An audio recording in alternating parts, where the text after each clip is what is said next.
Hello everyone, आप सभी का संहिताज एकेडमी में स्वागत है। और आज का जो वीडियो होगा यहाँ पर मैं आपको समझाने वाली हूँ कि जब हम इनहेल करते हैं और एक्सहेल करते हैं तो हमारे जो रिब्स है और जो डायफ्राम है उसका मूवमेंट कैसे होता है। तो सबसे पहले आपको थोड़ा सा समझ लेना है कि रिब्स एक्चुअली क्या होते हैं। तो हम जानते हैं कि हमारे इस पोर्शन में जो चेस्ट कैविटी होता है तो यहाँ पे एक रिब केज होता है, और जो रिब केज होता है उसमें 12 पेयर्स ऑफ रिब्स होते हैं। ऐसे कर्व्ड बोन्स होते हैं, इस तरीके से ऐसे 12 पेयर्स ऑफ बोन्स होते हैं जो कि रिबकेज को बनाते हैं। तो एक्चुअली क्या होता है कि जब हम इनहेल करते हैं तो हमारा जो राइट लंग और लेफ्ट लंग है ये एक्सपैंड करता है क्योंकि हवा उसके अंदर जा रही है।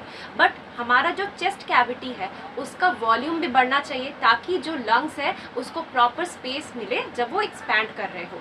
तो इस टाइम पे क्या होता है कि हमारे जो रिब्स और डायफ्राम है उनकी मूवमेंट के वजह से जो volume of the chest cavity है वो इंक्रीज होती है।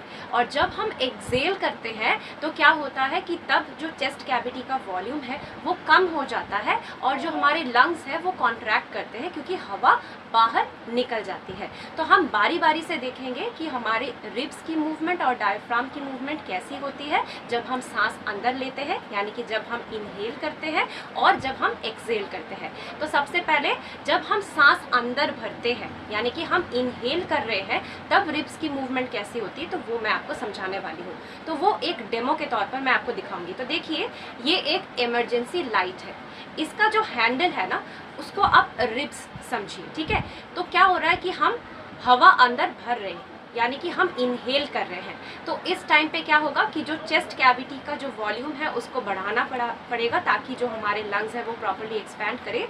तो जो रिब्स होती है ना, इट मूव्स आउटवर्ड, पहले बाहर की ओर ये निकलती है, एज वेल एज अपवर्ड, और ऊपर की ओर उठती है।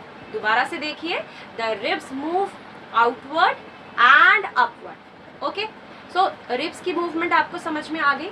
अब डायफ्राम की मूवमेंट कैसी होती है वो मैं आपको समझाने वाली हूँ। तो डायफ्राम क्या है, ये एक्चुअली एक मस्कुलर शीट है जिसका जो नॉर्मल शेप होता है वो ऐसा डोम शेपेड होता है, ठीक है। तो अभी जो डायफ्राम है वो रिलैक्स स्टेट में है। अब जब हम सांस अंदर भर रहे हैं तब ये जो मस्कुलर शीट है यानी कि जो डायफ्राम है वो कॉन्ट्रैक्ट करेगा। कॉन्ट्रैक्ट करने से क्या होता है, जो डायफ्राम अभी डोम शेपेड में आपको दिख रहा है ये नीचे की ओर आ जाता है, इट मूव्स डाउन।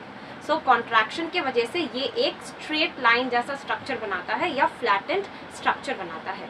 तो इनहेलेशन में क्या होता है, the ribs move outward and upward and the diaphragm comes down and become straight और बिकम फ्लैटेंड। ओके, अब एक्सहेलेशन यानी कि जब हम सांस छोड़ रहे हैं तो क्या होगा, जो चेस्ट कैविटी है उसका वॉल्यूम कम होगा क्योंकि जो लंग्स है वो सिकुड़ रहे हैं और हवा हमारे नॉस्ट्रल से बाहर निकल रही है। तो तब हमारे रिब्स का जो मूवमेंट होगा वो कैसा होगा, तो अभी इनहेलेशन के टाइम पे ये क्या था, outward as well as upward. अब हम सांस छोड़ने वाले हैं तो रिब्स क्या करेंगे, it moves downward and inward, नीचे भी आ रहा है और अंदर की ओर भी जा रहा है। So it moves downward and inward. तो हमारे डायफ्राम का क्या हाल होता है, तो अभी जब हम इनहेल कर रहे थे तो जो डायफ्राम था वो ऐसे स्ट्रेट फॉर्म में था, फ्लैटेंड स्ट्रक्चर था और वो कॉन्ट्रैक्टेड फॉर्म में था।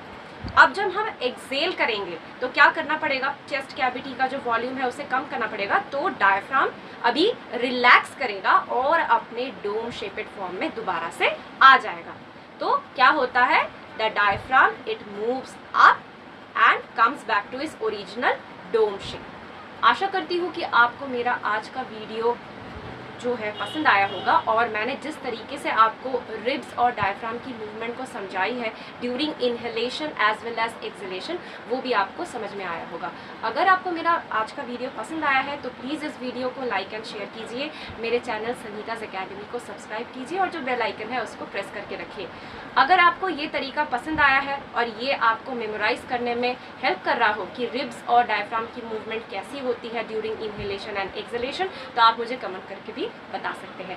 मिलते हैं ऐसे ही वीडियोस के साथ अपने नेक्स्ट सेशन में। Till then take care and bye bye.